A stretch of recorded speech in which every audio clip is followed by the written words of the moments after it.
उत्तर वैदिक काल की जो इम्पोर्टेंट फैक्ट्स एंड कॉन्सेप्ट है उसको हम क्विकली समझने की कोशिश करेंगे। जैसे कि आप जानते हैं कि जब उत्तर वैदिक काल का पीरियड है वो 1000 से लेकर उत्तर वैदिक काल 1000 ईस्वी से लेकर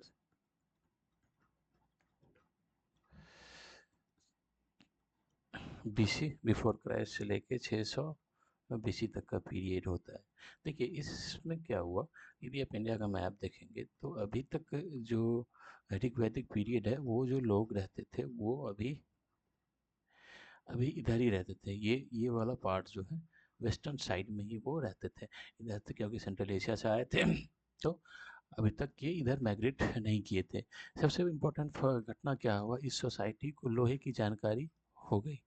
जब आयरन का पता चल गया तो आयरन से क्या बनता है, फिर स्ट्रॉन्ग इन्होंने टूल्स बनाया, स्ट्रॉन्ग टूल्स बनाया, ठीक। तो टूल्स बनाने के बाद फिर ये आगे की तरफ बढ़े और फिर इधर इस पूरे फॉरेस्ट लैंड था जो गंगेटिक प्लेन कहते हैं, एक फॉरेस्ट लैंड था। तो इन्होंने इस आयरन की वजह से इस आयरन से पूरे फॉरेस्ट को काट काट के फिर इन्होंने बृहत स्तर पर एक्सटेंसिव इन्होंने एग्रीकल्चर स्टार्ट किया। जो बहुत बड़ा चेंजेज आया, सबसे बड़ा चेंजेज ये था कि अभी तक जो वैदिक पीरियड है उस पीरियड में लोग रहते थे एक तरीके से, एक नोमैडिक लाइफ जीते थे, मतलब घुमंतु टाइप से थे ये। अभी तक ऐसे मतलब किसी स्टैटिक्स नहीं, मतलब किसी एक जगह पे रहना स्टार्ट नहीं किए थे, ठीक। और ये अभी तक जो भी था वो पशुचारण, एनिमल रेयरिंग पे ही पूरी तरीके से डिपेंडेंट थे, पशुचारण पे ही डिपेंडेंट थे। लेकिन आयरन का आविष्कार हो जाने के बाद, इसकी खोज हो जाने के बाद, जो कि उत्तर प्रदेश के अंदर अतिरंजी खेरा यहाँ से मिला था। जब हम आयरन एज पढ़ेंगे तो उसमें हम डिटेल्स में देखेंगे जो मेगालिथिक पीरियड है साउथ इंडिया का, उसमें आयरन का क्या रोल है उसको भी देखेंगे यहाँ पे। तो यहाँ पे केवल उत्तर वैदिक काल देखते हैं। तो यहाँ पे आप ये देखेंगे तो इन्होंने फिर एग्रीकल्चर स्टार्ट किया, और एग्रीकल्चर स्टार्ट करेंगे तब इन लोगों में अस्थायित्व आ गया, ठीक। अस्थायित्व मतलब एक जगह पे ये लोग घर बना के रहना स्टार्ट हो गया। तो अब हम इसके अंदर जो इसके इम्पोर्टेंट पॉइंट है वो देखेंगे। जब एक जगह लोग रहेगा अब इसका हम पॉलिटिकल पॉइंट देखते हैं, पॉलिटिकल क्या सिचुएशन हुआ, क्या इस टाइम वहाँ का रहा था। अभी देखिए अभी तक जो था वैदिक पीरियड में क्या था, जो राजा के पास राइट्स थे, लेकिन जो सभा समिति जो होता था, जैसे ये किंग काउंसिल हो गया, ये किंग हो गया तो इसके दो काउंसिल होते थे, सभा समिति। सभा में क्या हो गया, इंपॉर्टेंट लोग बैठते थे, और समिति में जनरल थे। लेकिन जैसे ही हम अस्थायित्व रहना स्टार्ट किए, अस्थायित्व आ गया था उत्तर वैदिक काल में, तो किंग ने अपने पावर को अकुमुलेट ज़्यादा करना स्टार्ट किया, कंसंट्रेट करना स्टार्ट किया। सभा और समिति का इम्पोर्टेंस खत्म हो गया। एक और ऑर्गेनाइजेशन था विदत। विदत क्या था, विदत के बारे में बताए थे, ये एक ऐसा ऑर्गेनाइजेशन था जब कबीलाई लोग फाइट करते थे। जैसे K1 फाइट करता था K2 से, और K2 से जब यहाँ से माल को लूट के लेके आता था तो फिर ये एक विदत नाम से एक सभा होता था जिसमें कि सब इसमें बंटवारा करते थे, ठीक। तो ये उत्तर वैदिक काल में ये चीज़ खत्म हो गया, किंग के पास पावर ज़्यादा होना स्टार्ट हो गया। हाँ, अब ये देखेंगे किंग जो है, पहले तो एक बलि बलि नाम का कर होता था, बलि। अब बलि के जगह दो और कर स्टार्ट किया, भाग और शुल्क। ये आपको याद रखना जरूरी है, भाग और शुल्क नाम का दो एडिशनल टैक्स किंग ने स्टार्ट किया, ठीक। बलि जो पहले वॉलंटरली था, जो मतलब है जिसको देने की इच्छा हो वो लोग देते थे, ठीक। उसके बाद जब किंग के पास पावर हो जाएगा, अब सभा समिति मतलब डेमोक्रेसी धीरे धीरे कम हुई, डेमोक्रेटिक प्रोसेस कम हुई, तो किंग को एक एडमिनिस्ट्रेटिव काउंसिल चाहिए, अपना आदमी चाहिए, ठीक, चलाने के लिए, स्टेट को रन करने के लिए, या जो भी था उस समय का उसको चलाने के लिए। तो इन्होंने एक अपना इसका अधिकारी होता था जिसको बोलते थे रत्निन, बोलते थे रत्निन, ठीक। अब जब किंग को अपना सपोर्टर भी चाहिए ना, तो राजा और पुरोहित वर्ग इन दोनों के बीच में अच्छा मेल जोल था। पुरोहित वर्ग किंग को हर एक पॉइंट पे किंग को सपोर्ट करता था, ठीक। अब जो है इस पीरियड में जब देखेंगे कि भाई स्थायित्व रहना स्टार्ट किया, एग्रीकल्चर ये लोग स्टार्ट किए थे, तो अब एग्रीकल्चर जब करेगा तो अब जो वॉर होगा वो लैंड के लिए वॉर स्टार्ट हो गया, क्षेत्र को बढ़ाने के लिए वॉर स्टार्ट हुआ, वॉर जो हुआ वो क्षेत्र को बढ़ाने के लिए स्टार्ट हुआ। पहले जो था गाय के लिए होता था, लड़ाई होता था गाय के लिए होता था, क्योंकि गाय ही पहले वैदिक पीरियड में उनकी एक तरीके की संपत्ति होती थी। क्योंकि आप देख रहे हैं कि वैदिक पीरियड में जो पुरोहित वर्ग को दान दिया जाता था तो गाय और दासी दान दान दी जाती थी। और उसके अलावा दास और दासी दिया जाता था। दास मतलब क्या हुआ कि वो घरेलू कार्य में हेल्प करने के लिए। लैंड देना इस टाइम तक नहीं था। उत्तर वैदिक काल में जब लैंड का इम्पोर्टेंट बढ़ गया तो अब फाइट जो होना स्टार्ट हुआ वो लैंड के लिए हुआ। ठीक। अब हम उत्तर वैदिक काल के सोसाइटी के बारे में, पॉलिटिक्स के बारे में तो देख लिए। मतलब कि आप यहाँ से आपको एक चीज़ देखना है कि जैसे ही आयरन का इवोल्यूशन हुआ, आयरन जानने के बाद ना ये स्टेट का फॉर्मेशन यहाँ से स्टार्ट हो गया। ठीक। पहले तो अस्थायित्व रहने लगे, फिर यहाँ से जनपद शब्द धीरे धीरे एवोल्यूशन होना स्टार्ट हुआ, राष्ट्र शब्द का स्टार्ट हुआ। इस टाइम जैसे ही अस्थायित्व रहने लगे, अस्थायित्व रहने का सबसे बड़ा कारण क्या है, इनके पास में आयरन का खोज हुआ, लोहे की खोज हुई, और लोहे का यूज़ किए। यह लोहे की यूज़ करके इन्होंने एग्रीकल्चर को बढ़ाना स्टार्ट किया। तो एग्रीकल्चर जब बढ़ा तब जाके ये लोग अस्थायित्व रहे, तब जाके यहाँ से फिर राष्ट्र व जनपद ये सब का एवोल्यूशन स्टार्ट हुआ। ठीक है। अब हम नेक्स्ट देखते हैं इसके सोसाइटी किस तरीके का था, सोसाइटी किस तरीके का था उस टाइम में। अब देखिए सोसाइटी में यदि देखेंगे तो जो वर्ण व्यवस्था था, वर्ण व्यवस्था वो जन्ममूलक हो गया था, जन्ममूलक हो गया था। वही जन्म के आधार पर हो गया, कर्म के आधार वाली जो थी वो खत्म हो गई थी। यदि आप दूसरा देखेंगे तो चार वर्ण थे भाई, वो तो पता ही है। ठीक। ये चार वर्ण जो है वो एक तो आप देख चुके हैं कि जो ऋग्वेद के 10वें मंडल है उसमें पुरुष सूक्त में भी चार वर्ण का चर्चा है। ठीक है, 10वें मंडल में। उसके बाद एतेरय ब्राह्मण है, एतेरय ब्राह्मण किसका है, ऋग्वेद का ही एतेरय ब्राह्मण, वो उसमें भी चार वर्णों की चर्चा की गई। यदि सेकंड देखोगे इसमें सोसाइटी में, तो सोसाइटी में एक तरीके से डिस्पैरिटी थोड़ी बहुत आना स्टार्ट हो चुका था, डिस्पैरिटी आना स्टार्ट हो गया था, क्योंकि किंग ने पावर को एक्युमुलेट किया था तो डिस्पैरिटी ऑब्वियसली आएगा। ठीक। सभा समिति का दिन खराब हो गए थे, वहाँ पे सभा समिति का इम्पोर्टेंट खत्म हो गया था। ठीक। अब यदि हम देखेंगे महिलाओं का, यदि राइट्स देखेंगे तो महिला का जो पहले सभा समिति के अंदर उनसे रिप्रेजेंटेशन मिलता था वो अब खत्म हो गया, इनकी रिप्रेजेंटेशन खत्म हो गई थी सभा समिति में। अब ये देखो कि महिलाओं का विवाह का अधिकार या तलाक या ये सब अभी भी मतलब था। तलाक तो उत्तर वैदिक का वैदिक पीरियड में नहीं था, ऋग्वैदिक में भी नहीं था। ठीक। उसके बाद ये देखोगे विधवा विवाह भी था इस टाइम में उत्तर वैदिक काल में, लेकिन जो पॉलिटिकल रिप्रेजेंटेशन वो खत्म हो गया था। जो उनका सोशल स्टेटस था वो तो ठीक ठाक कह सकते हैं, विधवा विवाह भी था, नियोग प्रथा भी था, अंतरजातीय विवाह भी था, इस तरीके का कॉन्सेप्ट था, लेकिन पॉलिटिकल रिप्रेजेंटेशन खत्म हो गया था। उसके बाद सोसाइटी के अंदर अब ये देखोगे तो जो आश्रम सिस्टम है, आश्रम सिस्टम, आश्रम चार आश्रम होते हैं ना, ब्रह्मचर्य, ब्रह्मचर्य वो 0 से 25 साल तक मान के चलते हैं। उसके बाद आता है गृहस्थ, गृहस्थ वो 25 से 50 साल, वानप्रस्थ, वानप्रस्थ एंड सन्यास, सन्यास। ये चार आश्रम था। इस चारों आश्रम का उल्लेख जो है वो जावलो उपनिषद में किया गया, जावलो उपनिषद के अंदर इस चार आश्रम का उल्लेख किया गया। ठीक। अब हम देखते हैं जो ये तीन पीरियड है, तीन पीरियड इसका उत्तर वैदिक काल में चर्चा है, उत्तर वैदिक काल में चर्चा है, लेकिन संन्यास का चर्चा नहीं है। इसको महाजनपद काल में, भाई संन्यास किस लिए लेता है, अभी कॉन्सेप्ट देखो ना लोग, क्योंकि मतलब एक मेटाफिजिकल वर्ल्ड में जाते हैं, फिलोसफिकल उसका होता है, ब्रह्म के बारे में जानने में, आत्मा के बारे में जानने में। तो अभी तक लोगों का स्टैंडर्ड उस लेवल तक नहीं हुआ था जो इस मेटाफिजिकल वर्ल्ड में जानना, अपने को जानना, आत्मा को जानना, ब्रह्म को जानना। तो सन्यास अभी नहीं आया था, अभी तक तीन आश्रम ही थे उत्तर वैदिक काल के अंदर। ठीक। उसके बाद आप यदि देखोगे, यदि हम इकोनॉमिक एक्टिविटी को देखें, इकोनॉमी एक्टिविटी को इतने उत्तर वैदिक पीरियड में देखें तो इस काल में कृषि तो बन गया था, एग्रीकल्चर तो बन गया था अस्थाई। ठीक।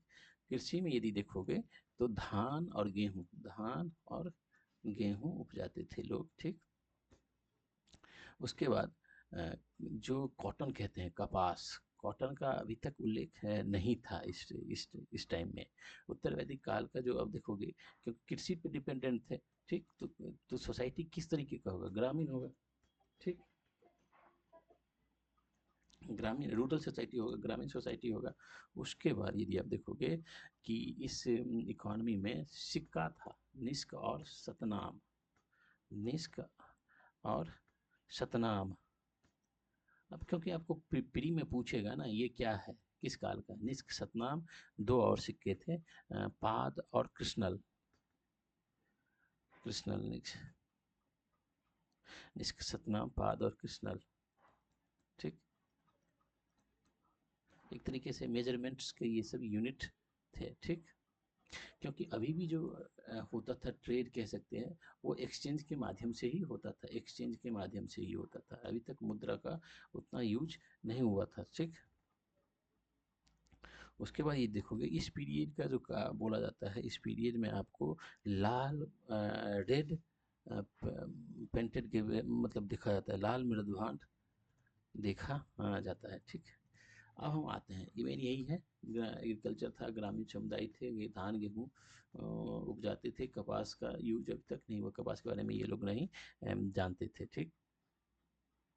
यदि देखोगे तो जौ को बोला जाता था, इसमें इस पीरियड में जौ को यब बोला जाता था, यब, यब। और आप यदि देखोगे तो गेहूं को बोला जाता था गोधूम, गोधूम, गोधूम। और उसके बाद धान को देखोगे तो ब्रीही बोला जाता था, ब्रीही, ब्रीही। ये तीनों चीज़, क्योंकि भाई जौ गेहूं धान ये सब जानते हैं ना, डेली लाइफ में यूज होता है, तो ये इसीलिए ये इम्पोर्टेंट होता है, ये सब चीज़।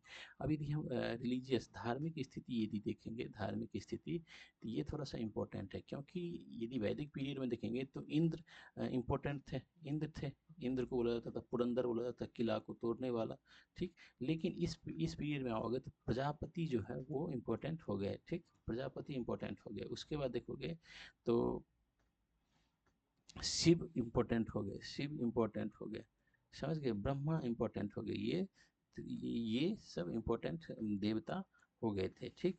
बहुदेववाद था, बहुदेववाद था, अभी मोनोथीजम नहीं था, बहुदेववाद मतलब लोग एक से ज़्यादा भगवान की पूजा करते थे। ये नहीं आपको कह सकते हैं कि भाई उत्तर वैदिक काल में धार्मिक एकेश्वरवाद हो गया था, नहीं, इस तरह का नहीं है। मृत्यु का जो चर्चा आप देखेंगे वो शतपथ ब्राह्मण में है, शतपथ ब्राह्मण में मृत्यु की चर्चा की गई है। और पुनर्जन्म, पुनर्जन्म का कॉन्सेप्ट यहाँ से पुनर्जन्म, पुनर्जन्म का कॉन्सेप्ट आप यदि देखोगे तो वो बृहदारण्यक उपनिषद में, बृहदारण्यक उपनिषद में है, ठीक। यज्ञ देखोगे तो इसकी इस पीरियड में यज्ञ पे ज़्यादा फोकस किया जाता था, क्योंकि आप देखिए जब किंग है, किंग पावर को अपने पास कंसोलिडेट कर लेगा, तो किंग को इसको लेजिटिमेसी तो चाहिए ना, तो उसके लिए किंग फिर दिखावा करेगा, फिर बड़े बड़े काम करेगा, बड़े बड़े, तो उसके लिए यज्ञ किया जाता था, अपने पावर को बड़ा बड़ा यज्ञ किया जाता था अपने पावर को और रीस्टोर करने के लिए, ठीक। नेक्स्ट यदि आप देखोगे तो आश्रम व्यवस्था तो देख लिए, आश्रम व्यवस्था तो लिख ली, आश्रम व्यवस्था में चार चार आश्रम है, ठीक। उसके बाद ये देखोगे लोगों का जो लाइफ होता था, लोगों के लाइफ का इम्पोर्टेंट मतलब ये क्या था, तीन काम थे भाई। आप ये चार आश्रम के थ्रू, चार आश्रम के थ्रू आप, आपके पास जो ऋण है तीन तरह के, नहीं नहीं, चार आश्रम के थ्रू आप लाइफ में किस लिए जीते हैं, धर्म, अर्थ, काम और मोक्ष, ठीक, काम और मोक्ष। लेकिन मोक्ष अभी तक इसमें ऐड नहीं हुआ था, धर्म अर्थ काम ये हुआ। और इसके थ्रू आपको क्या करना है, तीन ऋण को उतारना है। कौन कौन सा ऋण होता था, एक ऋषि ऋण होता था, ऋषि ऋण, जिसमें आप क्या करते थे, ग्रंथों का अध्ययन करते थे, मतलब विद्वान बनने की कोशिश करते थे। पितृ ऋण, पितृ ऋण भाई आपके जो पूर्वज हैं उसके प्रति आपकी जो रिस्पॉन्सिबिलिटी है उसको फुलफिल करना। उसके बाद देव ऋण, देव ऋण मतलब क्या हुआ, यज्ञ करना, देव ऋण मतलब अपने लाइफ का जो ऑब्जेक्टिव क्या था, चार आश्रम को पालन करना, उसमें तीन चीज को हासिल करना, धर्म अर्थ काम को हासिल करना। उसके साथ साथ आपके पास जो एक तीन रिस्पॉन्सिबिलिटी है, ऋषि ऋण, पितृ ऋण और देव ऋण, इस सबको पूरा करना। तो ये आप देख सकते हैं कि ये उत्तर वैदिक काल की सोसाइटी के बारे में ये कुछ इम्पोर्टेंट फैक्ट्स थे। यदि और हम इसको डिटेल्स में जाएं तो कुछ और इम्पोर्टेंट चीज़ें निकल के आता है कि जो आपका राजा होता था उस टाइम में, वो राजा जो होता था, एक मिनट रुकिए। हाँ। देखिए, इसको हम इसीलिए इतना कहते हैं क्योंकि प्री का में आपको ये सब चीज़ पूछ सकता है ऑप्शन देके बोलेगा कि भाई उत्तर वैदिक काल के लोग जो से वो ईंट से परिचित थे, पक्की ईंट से परिचित थे, लेकिन नहीं, ये तो नहीं है। अब क्योंकि आप यहाँ पे लॉजिक भी लगा सकते हैं ना, तो भाई अभी यहाँ पे है, लोग इधर से इधर ही है, अभी जंगल को लोहे से काटना ही स्टार्ट किया है, ठीक।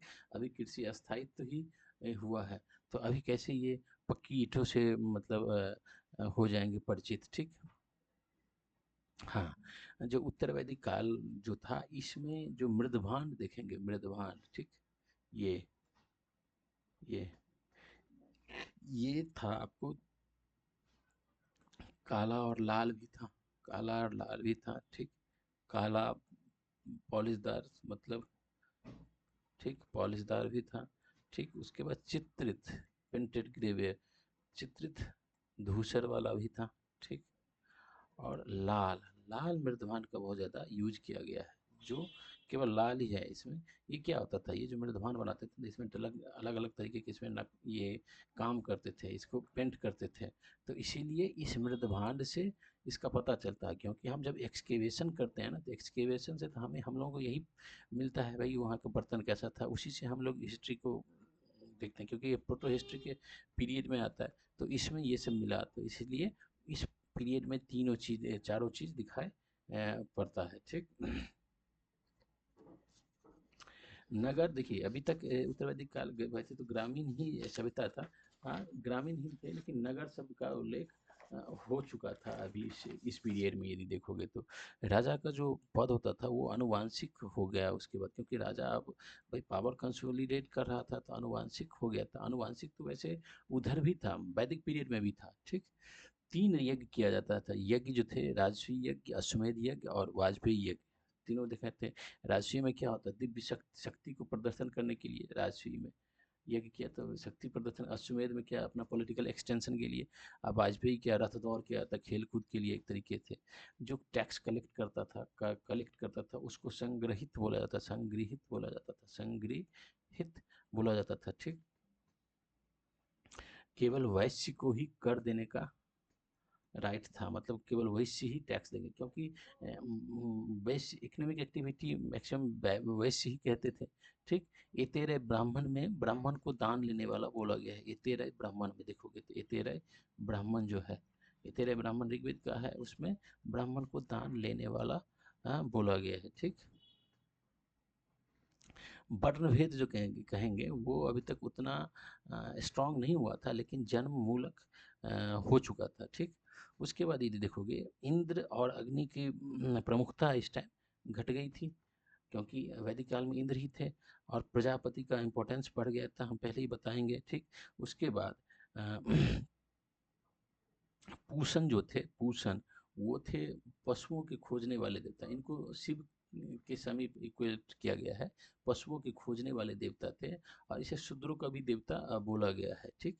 जो इसमें चर्चा की गई है, ठीक। उसके बाद यदि देखोगे कि स्तुति पाठ इस सब की महत्ता की जगह यज्ञ, यज्ञ पे ज़्यादा फोकस किया जाने लगा। देखिए, क्योंकि वैदिक पीरियड में देखेंगे तो लोग स्तुति पाठ जो करते थे यज्ञ में, वो अपने मटेरियल गॉड से कहते थे, मटेरियल लाइफ के लिए करते थे।